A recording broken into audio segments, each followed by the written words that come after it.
नमस्कार दोस्तों। स्वागत है आपका आपके अपने क्लास आरवी क्लासेस में। मैं आपका दोस्त शनि। तो जैसा कि कल की क्लास में हमने पढ़ा था, जनपद काल पढ़े थे। आज पढ़ेंगे महाकाव्य काल। महाकाव्य काल दोस्तों, महासूत्रकाल अपने कल सूत्रकाल पढ़े थे। उसमें क्या चीज़ें थी बड़े जो जाने थे। आज पढ़ेंगे महाकाव्य काल। महाकाव्य काल का मतलब है आज काव्य। महाकाव्य का मतलब है रामायण और महाभारत।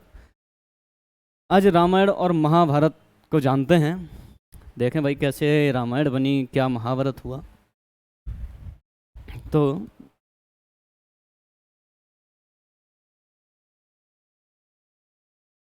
महाकाव्य काल से तात्पर्य रामायण तथा महाभारत के समय से है। महाकाव्य काल उससे ही कहते हैं जो रामायण और महाभारत के समय से जो घटना घटी थी। आज उन्हीं के बारे में जो चर्चा करेंगे वही महाकाव्य काल कहलाता है। आर्ष महाकाव्य माने जाते हैं, ये दोनों आर्ष महाकाव्य माने जाते हैं। यद्यपि इनके समय को लेकर विवाद है, परंतु इन दोनों का अंतिम संकलन, इनका जो अंतिम संकलन हुआ था वो 400 ईसा पूर्व में गुप्त काल में किया गया था। दोस्तों संकलन का मतलब ये है कि जब इसे जाना गया, जब से लिखा मतलब इसका संकलन किया गया, इसे अस्तित्व में लाया गया, तो 400 ईसा पूर्व पहले लाया गया था। चलिए अब चर्चा करते हैं रामायण की। इसके जो रचयिता थे महर्षि वाल्मीकि थे। रामायण को महाभारत का आदिम महाकाव्य जबकि वाल्मीकि को आदि कवि कहा जाता है। तो दोस्तों रामायण को भारत में क्या कहा जाता है? आदिम महाकाव्य, भारत का आदिम महाकाव्य, और वाल्मीकि को आदि कवि माना जाता है। रामायण में प्रारंभ 6000 श्लोक थे। प्रारंभ में 600 श्लोक थे, फिर कुछ समय बीता 12,000 हो गए, और अंततः 24,000 हो गए। 24,000 श्लोक हो गए। तब इसे चतुर्विंशति सहस्त्री संहिता कहा गया। कब कहा गया? जब इसमें 24,000 श्लोक हो गए, तब इसका नाम क्या बना? चतुर्विंशति सहस्त्री संहिता कहा गया। रामायण का जो तमिल तथा बांग्ला भाषा में अनुवाद क्रम से, देखो अगर तमिल की बात करें, तमिल में किसने अनुवाद किया था? तो कंबन ने। तमिल भाषा में जो रामायण का अनुवाद हुआ था वो कंबन ने किया था, और बांग्ला में जो किया था वो कृत्तिवास ने किया था। किसने किया था? कृत्तिवास ने।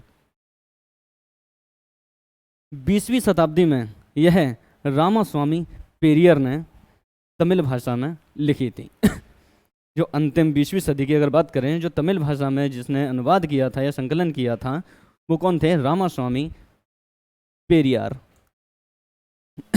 महाभारत की बात करी जाए, यह अपने भारत का सबसे बड़ा काव्य है। महाभारत का सबसे बड़ा काव्य है। इसका जो संकलन किया था महर्षि वेदव्यास ने। महाभारत में जो प्रारंभिक श्लोक थे, कितने थे? 8,800 प्रारंभ में। तब इसे किस नाम से जानते थे? जय संहिता। जब इसमें 8,800 थे तब इसका जो नाम से जाना जाता था वो जय संहिता नाम से जाना जाता था। फिर इसमें 24,000 श्लोक हो गए। तब इसे भारत तथा अंत जब 1 लाख, याद रखना, जब 24,000 हुए तब इसे भारत, जब 8,800 थे तब जय संहिता, और जब 1 लाख हुए, 1 लाख श्लोक हो गए, तब इसे महाभारत या सप्तसाहस्त्री संहिता कहा जाने लगा। तो इस तरह महाभारत का ये तीसरा नाम है। पहला नाम अगर बोला जाए तो जय संहिता। जय संहिता कब पड़ा? जब इसमें श्लोकों की संख्या 8,800 थी, जय संहिता। फिर इसे भारत कब कहा गया? जब इसमें श्लोकों की संख्या 24,000 हो गई। और लास्ट में महाभारत या फिर सप्तसाहस्त्री संहिता कब कहा जाने लगा? जब इसमें श्लोकों की संख्या 1 लाख हो गई। यह भारत का सबसे विशाल महान महाकाव्य है। इसमें कुल 18 पर्व हैं, 18 पर्व।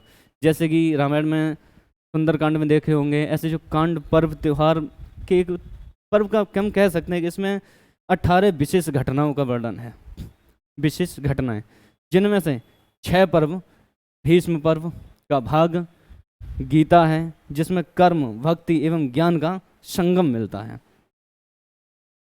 जो छठवें पर्व है, छठवें पर्व में भीष्म की जब उन्होंने प्रभु श्री कृष्ण ने गीता का ज्ञान दिया था कुरुक्षेत्र में तो उसमें किस चीज का है, कर्म भक्ति और ज्ञान का एक संगम प्रतीत होता है, संगम मिला था उसमें, तीनों चीजें उसमें व्याख्या की गई थी, किंतु सर्वाधिक प्रधानता कर्म को दी गई थी। कर्म ही, देखिए कर्म को प्रधानता क्यों ना देते। अगर भक्ति ज्ञान की बात करी जाए तो महाभारत में अपने ही लड़े थे, अपने ही तो थे, तो अपने किस लिए लड़े, अपने कर्म के खातिर, वो अपने कर्म से पीछे ना हटे, इसीलिए यहाँ पे जो प्रधानता दी जाती थी वो कर्म को प्रधानता दी जाती थी। श्रीमद् भागवत गीता संस्कृत में, संस्कृत भाषा में लिखित है, जिसमें ही सर्वप्रथम अवतारवाद का उल्लेख है। जो संस्कृत में लिखी गई थी भगवत गीता, उसी में किसका उल्लेख है, अवतारवाद का। महाभारत का तमिल तथा बांग्ला भाषा में अनुवाद अगर बात करी जाए कि तमिल में किसने की, तमिल में तो किसने की थी, पुरंदेवनार ने तथा, और जो बांग्ला की थी, ये दोस्तों साथ में हुए थे, काफ़ी लोग थे, लेकिन एक मुखिया बोले जाते, ये मुखिया थे, बाकी कई विद्वानों की टोली थी जो इस भाषा में अनुवाद किया गया। महाजनपद काल हम पहले पढ़ चुके हैं, लेकिन महाजनपद काल में क्या हुआ था, वहाँ पे जो जब मगध वाला था ना, मगध महाजनपद काल, उसमें वंशों का आगमन हुआ, हर्यक वंश, नंद वंश, ऐसे वंशों का जन्म हुआ। जैसे आपको पता है कि 6ठी शताब्दी ईसा पूर्व में गंगा यमुना के दोआब एवं बिहार में लोहे के प्रचुर प्रयोग के कारण अधिशेष उत्पादन होने लगा था। इससे उत्तर वैदिक काल के जनपद अब महाजनपदों में परिवर्तित हो गए थे। इसलिए इस काल को एक और कहते हैं, किसके द्वारा, गार्डन चाइल्ड, ये भी एक विद्वान थे, गार्डन चाइल्ड। तो इन्होंने क्या बोला, भारत की द्वितीय नगरीय क्रांति की संज्ञा किसने दी थी, गार्डन चाइल्ड ने। कहा गया प्रथम नगरीय क्रांति इससे करीब 1000 वर्ष पूर्व सैंधव सभ्यता के समय में दिखाई देती है। चलिए अब कौन कौन से वंश आए, तो सबसे पहला है हर्यक वंश। दोस्तों हर्यक वंश को पितृहंता वंश भी कहा जाता है। अब पितृहंता वंश किस लिए कहा जाता है कि यहाँ जितने राजा बने सब ने अपने बाप को मार के ही गद्दी पे बैठे। सोचो गद्दी की कितनी भूख हो गई कि बाप को ना छोड़ते थे। आज तुमने मारा, ठीक है, तुम्हारा लड़का हुआ, फिर उसने मार के फिर बैठा, तो मतलब इसका जब तक वंश चला पिता को मार के ही गद्दी हासिल की गई। चलिए देखते हैं। अच्छा जी, इस वंश का जो संस्थापक था बिंबिसार था। कौन था, बिंबिसार। जैन साहित्य में बिंबिसार को श्रेणिक कहा गया। जैन साहित्य में बिंबिसार को क्या कहेगा, श्रेणिक। बिंबिसार ने राजगृह मतलब गिरिब्रज नामक नगर की स्थापना की। गिरिब्रज राजगृह जो नगर बना था, इसी ने स्थापना की और राजधानी भी इसे बनाया, अपना राजधानी बनाई। राजगृह तीनों ओर से पहाड़ियों से ढकी थी। अब सोचो, एक पहाड़ी ये थी, एक पहाड़ी ये होगी, एक पहाड़ी ये होगी, तीनों के बीच में राजगिरी थी, तीनों पहाड़ियों के बीच में। बिंबिसार ने विजयों एवं वैवाहिक संबंधों के द्वारा अपने वंश का विस्तार किया। भाई पहला वंश था, 3 राजवंशों में वैवाहिक संबंध स्थापित किए। अब कहीं तो युद्ध किए और कहीं शादी करके संतान पैदा करके अपना राज्य विस्तार किया। अब सोचो, इसने 3 राजवंशों से शादी की, तीनों से बच्चे हुए। वंश आगे बढ़ाने के लिए, अपना विस्तार करने के लिए, वंश का विस्तार इसने ऐसे किया। चलिए अब देखो किस किस से शादी हुई। पहली लिच्छवी गणराज्य के जो शासक थे चेतक, यहाँ पे चेटक लिखा है, चेटक भी कहते हैं लेकिन इनका नाम कभी कभी चेतक भी कह देते हैं। चेतक की पुत्री चेलना, चेलना के साथ विवाह हुआ। पहली शादी चेलना के साथ हुई, लेकिन मन नहीं भरा भाई इनका। अब राजा थे पहले पहले, मन कैसे भरे। अब राजा तो तभी जब तक दासियां ना हो। फिर भाई दूसरे आए तो कौशल नरेश प्रसेनजित की बहन महाकौशला के से विवाह किया, जिससे दहेज में काशी का प्रांत प्राप्त हुआ। बहुत तगड़ा दहेज। दूसरी शादी में दहेज क्या था भाई, काशी का पूरा प्रांत ही मिल गया दहेज में। पहली शादी चेलना से की, दूसरी शादी किससे की, महाकौशला से। अब इतना मिलने के बाद भी मन नहीं भरा इनका भाई, तो फिर देखो कहाँ गए। ये पता, ये मध्य देश के गुरु के समीप है कि राजकुमारी थी क्षेमा, क्या थी, क्षेमा से विवाह किया। अब यहाँ पे क्या मिला होगा क्या नहीं मिला ये तो नहीं पता, लेकिन हाँ वंश की जो विस्तार रूप देखा गया यहीं से। हमें ये लगता है चंगेज खान ने इन्हीं से सीखा होगा कि वंश कैसे बढ़ाया जाता। आपको पता है चंगेज खान जहाँ जो युद्ध जीतता था, जिस राज्य को जीतता था, उस राज्य में अपना एक वंश छोड़ देता था, मतलब उसकी स्त्री से विवाह करता था और उससे एक संतान उत्पन्न करता था। चलिए बिंबिसार ने अंग देश के शासक ब्रह्मदत्त को पराजित कर उसे अपने राज्य में मिला लिया। बिंबिसार ने, एक अंग देश था, अंग एक महाजनपद काल है, आपको याद है शुरू में ही पढ़े थे अंग। तो भाई उसे जीता और अपने राज्य में मिला लिया। बिंबिसार ने अपने राज्यवैद थे जीवक को, राज्यवैद थे जीवक, अवंती नरेश प्रचंड द्योत की पीलिया। अब पीलिया अब बोलते हैं, पहले क्या बोलते थे, पांडु। पीलिया रोग के उपचार हेतु भेजा था। उनके राजवैद्य थे जीवक, और प्रचंड द्योत की जो उन्हें बीमारी हो गई थी पीलिया, उनके उपचार के लिए इन्हें भेज दिया। बिंबिसार बौद्ध तथा जैन दोनों मतों का पोषक तथा गौतम बुद्ध व महावीर का समकालीन था। मतलब कि जब भगवान बुद्ध और महावीर स्वामी थे, इनके समकालीन में ये थे।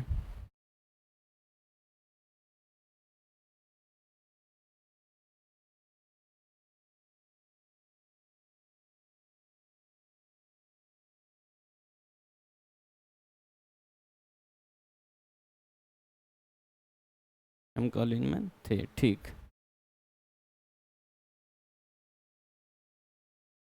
चलिए थोड़ा सा है, थोड़ी कट गई है, चलो मैं बताता हूँ। बिंबिसार का जो पुत्र था अजातशत्रु बिंबिसार को मारकर खुद गद्दी हथिया ली। जब उसे ऐसी गद्दी का लालच आया, जब उसने देखा कि हाँ, देखिए शासन को किसका लालच नहीं होता, शासन का लालच सभी को होता। जब उसके पुत्र ने देखा, क्योंकि एक तो उसकी 3 माएँ थीं,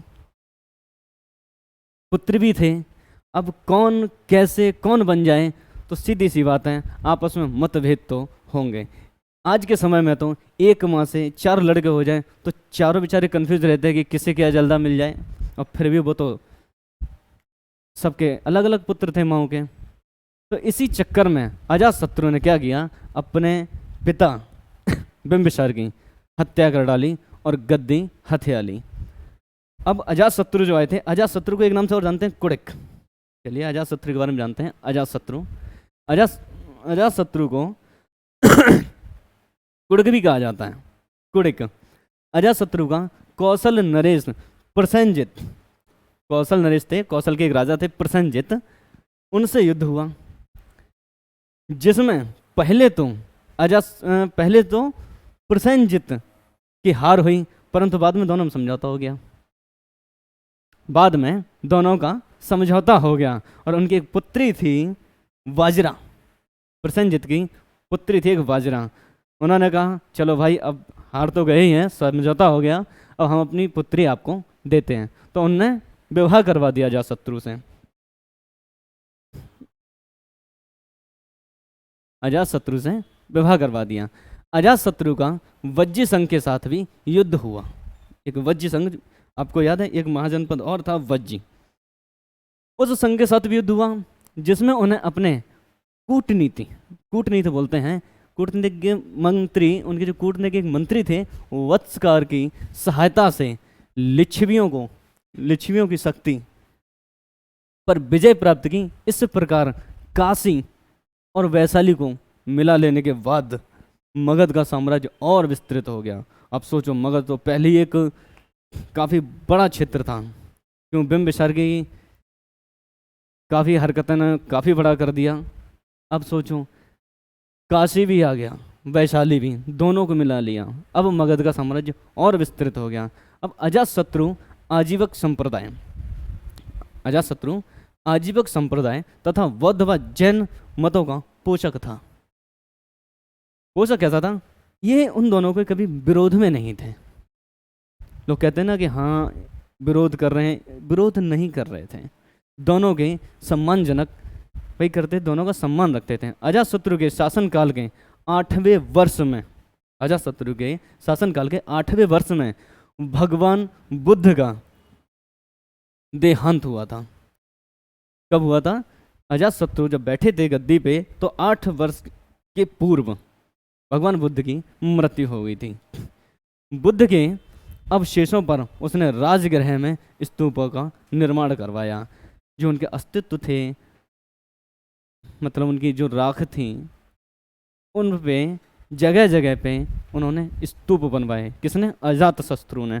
अजातशत्रु के काल में राजगृह की सप्तपहाड़ी गुफा में प्रथम बौद्ध संगीत का आयोजन हुआ था। प्रथम बौद्ध संगीत का आयोजन कब हुआ था? 483 ईसा पूर्व में। 483 ईसा पूर्व, शायद डेट याद नहीं आ रही, बताएंगे। 483 ईसा पूर्व में पहली बैठक जो बैठी थी भगवान बुद्ध की। अजातशत्रु की हत्या इसके पुत्र उदयन ने कर दी। सोचा होगा अजातशत्रु ने, जब तुम बाबा को नहीं छोड़े तो हम क्यों छोड़े तुम्हें। उनका पुत्र था उदयन, उनने भी भाई अजातशत्रु को पेल दिया। अब आए भाई उदयन। उदयन ने गंगा और सोन नदी के संगम पर कुसुमपुर नामक नगर की स्थापना की। किसकी? पाटलिपुत्र या कुसुमपुर। कहाँ पे? गंगा और सोन नदी के संगम पर स्थापना की। उदयन की हत्या एक व्यक्ति ने छुरा घोंप कर दी। उदयन की हत्या एक व्यक्ति ने छुरा घोंप कर दी। अब होगी कोई रंजिश उसकी, कुछ बिगाड़ा होगा, अब भाई पड़ गए हत्थे तो चढ़ा दिया। उदयन के बाद उसके 3 पुत्र। अब उदयन के बाद 3 पुत्र उसके कौन थे? याद रखना, एक तो अनिरुद्ध थे, दूसरे मुंडक थे और नागदशक ने बारी बारी करके राज्य किया। पुराणों अथवा कथा कोश में नागदशक जो थे, एक का नाम दर्शक मिलता है। बाद में जनता ने इन पितृहंताओं को हटाकर, जनता परेशान हो गई थी यार, जो भी बैठे उसके पुत्र अपने पिता को मार के गद्दी हत्या लेते थे। तो ये बहुत भद्दी चीज़ है ना कि हमारे यहाँ का जो मुखिया, जो सर्वे सर्वा, राजा सर्वे सर्वा ही होता है, जब उसकी रक्षा उसके परिवार में नहीं हो सकती तो ये बहुत शर्म की बात है। फिर जनता ने उसे हटा दिया और एक व्यक्ति का नाम था शिशुनाग, शिशुनाग को वहाँ का राजा बनाया।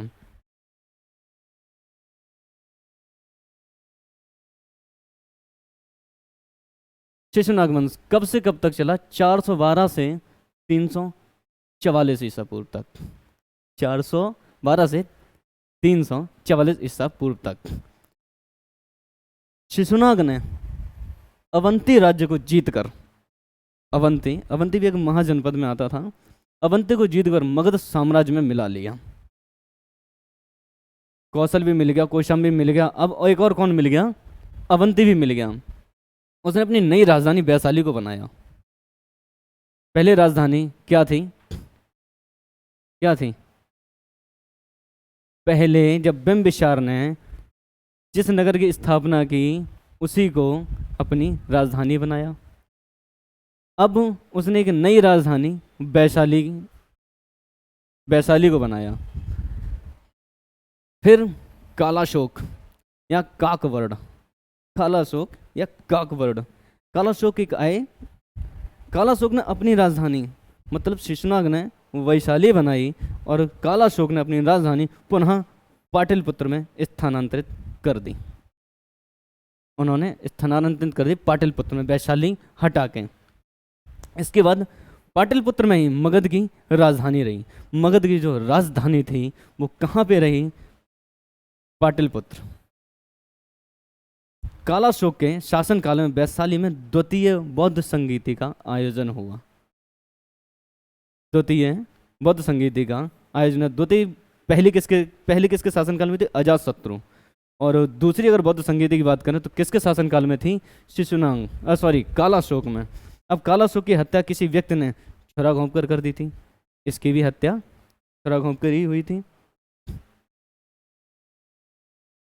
फिर आया नंदवंश।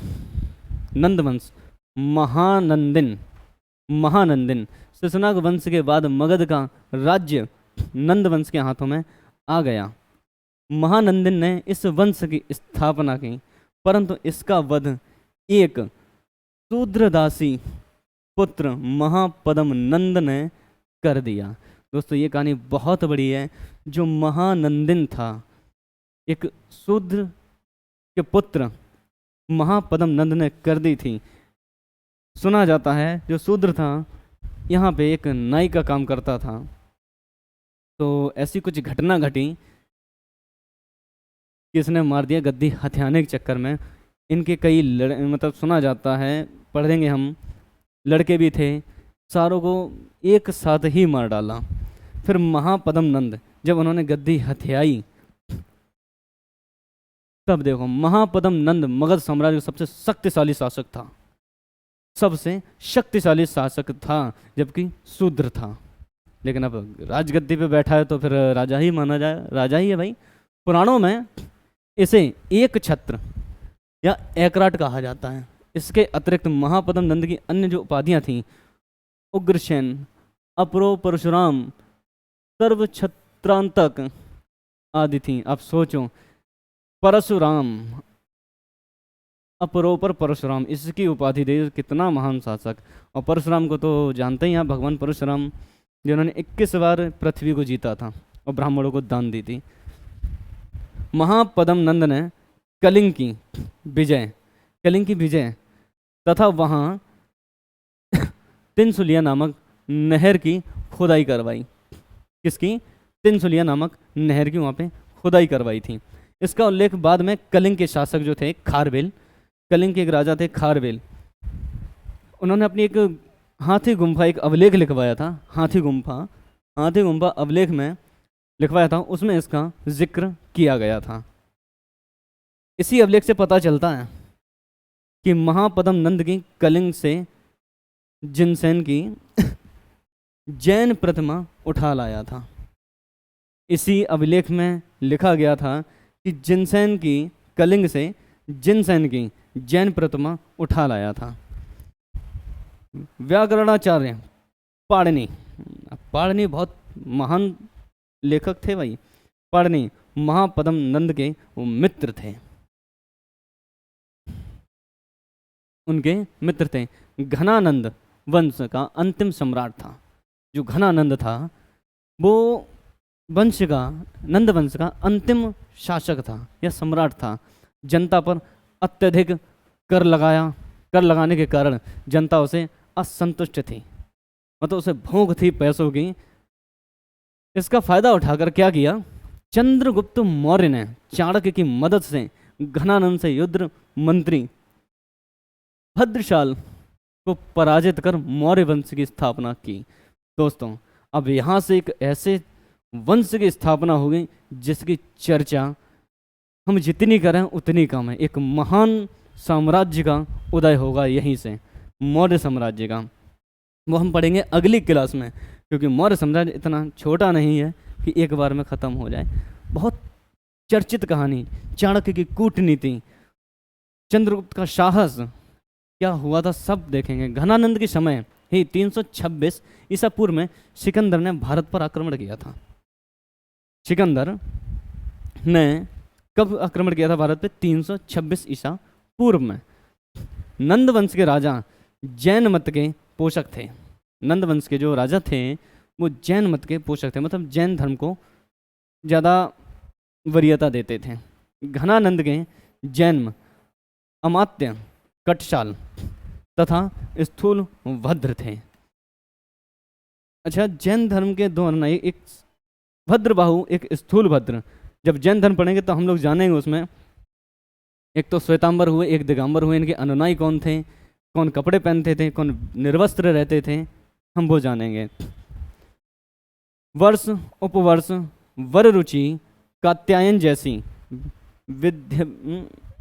विद्वान, ये विद्वान है, थोड़ा गलती हो गया, विद्वान भी नंद काल में ही उत्पन्न हुए थे। कौन कौन, वर्ष उपवर्ष वर रुचि और कात्यायन जैसे जो विद्वान थे, महान विद्वान, वो किसके काल में पैदा हुए, किसके समकालीन में थे, नंद काल में ही समकालीन थे। ठीक है, तो कल की क्लास में पढ़ेंगे मौर्य साम्राज्य। मौर्य साम्राज्य कैसे बढ़ा, कैसे उदय हुआ, सारी चीज़ें पढ़ेंगे। तो दोस्तों मिलते हैं कल के क्लास में। जय हिंद।